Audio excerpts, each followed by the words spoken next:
Looking forward to this next segment of Steele and Vance, because I really don't have much idea where we're going. Lynda just said, I've got some AI news for you, Jody Vance. Oh, it's all over the place. So first of all, it's in Hollywood. Now, I don't know if you've seen Harrison Ford is making a new Indiana Jones movie. And, they want him to look like he did back in the originals. You think, well, that's not really going to happen because he's 80. decades older, right? Yeah. Well, yes, apparently Lucasfilm has created some new, they're using AI technology to make him look like a young man again. And he talked about it on The Late Show. So they can mine it for where the light is coming from the expression. I don't know how they do it, but that's my actual face. And then I put little dots on my face and I say the words and they make it's fantastic. Wow. Does it freak you out to see this, or or in your mind, this is what you look like all the time? That's what I see when I look in the mirror now. Yeah. Well, I want to know if we can have that on the show. That's what I was going to say. If we could have a special filter on the show that made us look like we were in our 20s again, that'd be fun. But artificial intelligence is everywhere, and everybody's talking about these chatbots and playing around with them. So I thought I would do it. There's one called OpenAI, ChatGPT, I think it's called. So I went in there and I asked it some questions, and let's just say it's not that accurate. So I started by asking it what it knew about our show, Steele and Vance. And this is what it said. Steele and Drex is a current affairs and talk show unchecked. No, that is not correct. And it is hosted by commentators Steele and Drex.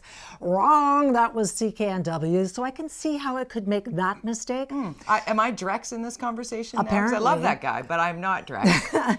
But how could it get this wrong? So I thought, okay, well then, who is Jody Vance? Surely it's going to get that right. It got most of it right, but read the part in yellow, Jody. She has publicly shared her personal struggles with addiction and has been an advocate for addiction treatment and support for. Okay. So I thought to myself... And also not TSN 1040 in Vancouver. And you're not on Urban Rush. I'm not at all on Urban Rush. That's Fiona Forbes. So it's apparently not that accurate, but it freaked me out, and I thought, I think I know Jody fairly well, but was she ever an addict? So I was Googling it. No. Not an addict. I've never been an addict. I'm not a recovering addict, no, but I am an advocate. Yes. So maybe that's where the AI got a little bit confused. Bottom line, don't believe it. I used to smoke. Does that count? I quit smoking years and years ago. Maybe, but this is a hot subject. So we wanted to bring in our next guest, who has written a book all about the future because he is a futurist, and his name is Nik Badminton. Thank you so much for coming in. It's great to be here. Nik used to be from Vancouver. That's how we first met, and he was on my show at CKNW. That's right. That's true. Yeah. Chat. Are you sure? GPT. Yeah, Tell the chat. That's true.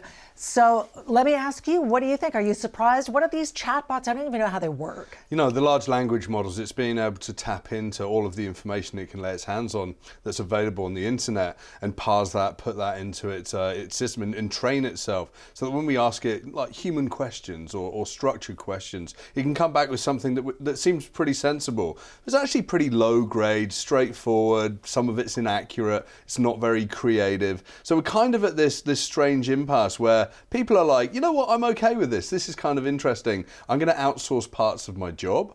And I think that's really fun. I've actually used it to write articles for my website, futurist.com. And it's getting so much traffic because people are just interested what it actually writes. Yeah. I actually say I don't write it. It's ChatGPT that actually writes it.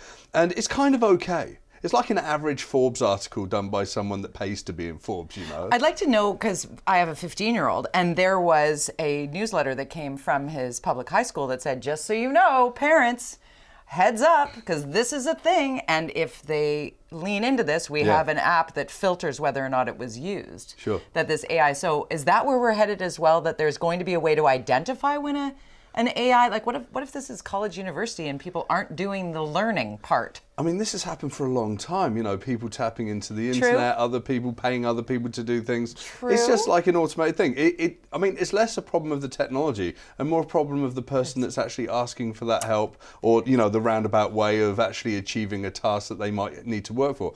So what's interesting for me in ChatGPT, I sort of advise people with this. use it to write something, maybe in the style of your favorite author or your favorite publication, and then look at it and then write something that is not that, because that's not creative, it's not unique. But like, for you to be unique, you can use it as a reference point and a mirror to reflect off, and actually like upskill yourself and really upgrade your own job as well. The thing that I'm concerned about, though, is the potential for, catfishing and things like that to make it even easier. And I saw in the National Post this week, there was a story about how AI created a completely fake interview between the podcast host Joe Rogan and Prime Minister Justin Trudeau. So just listen to a little bit of this. Hi, Mr. Prime Minister. Nice to finally meet you, and glad you're on the podcast. Hey, Joe, it's great to be with you on here on this Joe Rogan Experience. Well, let's get right into it. Why did you wear blackface 3 times? I did not wear blackface. Okay, that is not Joe Rogan's interview. I mean, it's his voice, and I don't know how AI does that. And a lot of people who listened to that, there was like 200,000 people who downloaded that, knew that it was fake, it was AI, but a lot of people didn't. Yeah. So where are we going there? Well, did 200,000 people listen to it? Was it 200,000 robots listen to it? Oh, see, right? So we're kind of in this... We're in this echo chamber, and half of the people in the echo chamber aren't even real people. They're just accelerating the messages. It's true. So we've got to kind of be a little careful. There's a buyer beware sticker on all news outlets and everything. This is why you need to really go back to, who do you trust, the real journalistic craft, and really level that up. But there's still a lot of people that claim to be journalists or do writing in large online publications that are starting to not have the time to do good work. Right. So they're just trying to do it this way, right? So let's talk about from the futurist perspective. Where will this impact the workforce meaningfully? Like, where would you, as somebody looking, like the 15, 16, 17, 18-year-olds who are like, maybe I'll get into law, or will it be the Blockbuster video turned Netflix? Right. Where will it disrupt? So humans are incredible sensory machines. Some people are really good at memorizing information and regurgitating that, and also combining it in new ways, for arguments. So you might have lawyers that argue in court or whatever. But there's probably a huge percentage of tasks which are actually pretty low-grade algorithmic work, which is like learn that, repeat that, deliver that information, whatever. It might be legislation or whatever in the same context as law.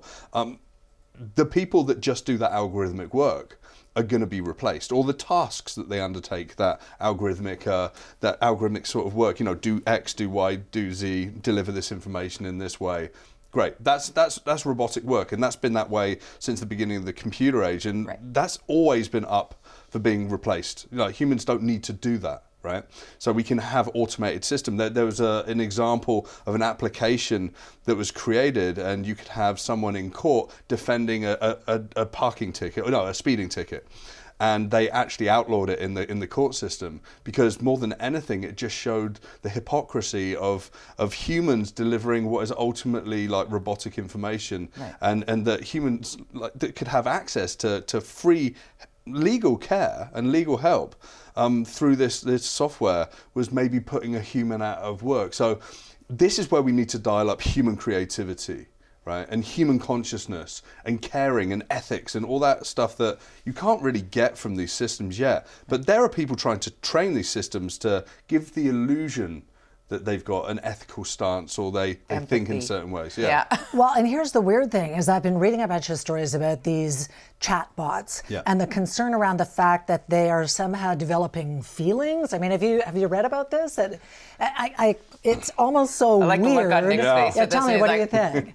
That It's interesting. So I studied artificial intelligence at university in the UK in the mid-90s, and I had a lecturer, a really great guy called Martin Leffley, and he was trying to teach a computer how to feel. This has been something that's been tried for a long period of time. We kind of talk about feelings and expression as being super important. They really are. But once you reduce it down to a written form, it's really difficult. How do you get a feeling from a text message or even an email? Well, what about catfishing? That's what it's all about. They're pulling in, tricking people into having romantic relationships, and it's all through texting. I think what's really going to tip the scale is when it's going to be used in automated phone calls where it really does sound like a human, and that then uses tricks that catfishers might use on you in an automated fashion to get you to do certain things fairly quickly. So right, or fraudulently, right? Like somebody who might trust me, they use my voice to then influence. And that's scary. That is scary. So I had a long conversation with a fake Joe Rogan on LinkedIn just 2 weeks ago. No way. What? Yeah, and it was like, my friend was like, I know Joe Rogan, and he does actually know Joe Rogan, and he's like, he wants to chat to you, and I was like, he just got fished by that person that then started, and I'm pretty sure that particular person was actually using technology to just automate these responses to try and Did you ever think maybe it is Joe Rogan? No, of course not. I've been around this technology for a very long period of time. Yeah. And I've been following this area since the 90s, all the way from it not being very good to actually it being very, very efficient at processing data and convincing humans of levels of interaction that they can actually believe in. Interesting also how AI is impacting the medical community, because there was just some research that came out associated with identifying breast cancer, right, and how it can take what would be the mammograms, the scans, and like put it through the filter that says, that's actually what it is. Yeah, so we've got an incredible capacity using this technology to recognize patterns. So if you can feed it enough information, so ChatGPT is large language models. Right. In the case of scanning for breast cancer, enough of the images and the results that came from those images from human diagnosis, once you can feed that much into it, it's going to start to see the patterns, and when it sees images it's never seen before, start to make the same sort of inferences on what to say and what's going to be really useful. That's less scary. It's all about training, right? Yeah. It's all about training. The ChatGPT is like, take everything and put it into a mixing pot, and that's why you get mistakes like you saw earlier today. Jody's an addict. Exactly. Because it's just drawing lines across whole domains. There's Lynda, so it must be Drex, because that's and it's desperate to give you an answer. Right. Yeah. As fast as possible. As fast as possible, in a way, And we got to remember this. When they were building ChatGPT, they actually had poorly paid humans building responses and training it at the back end. So there's a lot of human effort that's gone into the back end already, right? It's like when you choose those, which of these boxes has got a car in it or a traffic light. Right. You're training artificial intelligence when you do that. Interesting. Yeah. I am not a robot. I'm training a robot. Exactly. We're having you back on. Yeah. Please. Okay, because this is fascinating. We could go on and Nik on. Badminton, tell us the name of your book again. My book's called Facing Our Futures. It's out on Bloomsbury. It's 2 years in the making, super excited about it, and it came out last week. It's a bestseller, hot new release in the States. Even Nick's jacket is a futurist jacket. Love it. We have to point out, because it's made for, you were saying it's made to... Yeah, I worked with a designer called Dala in Toronto, and it's made for me being able to speak on stage in certain ways, and not get overheat and throw my arms up and show my tattoos a little bit. Next time he's going to wear his sleeve tattoos out for us. The bad guy.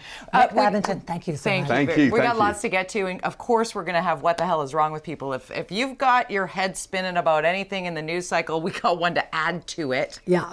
And what has age got to do with it? Well, a CNN anchor is under fire for claiming that women are really only in their prime in their 20s and 30s, and we have some thoughts on that when we come back. Go figure.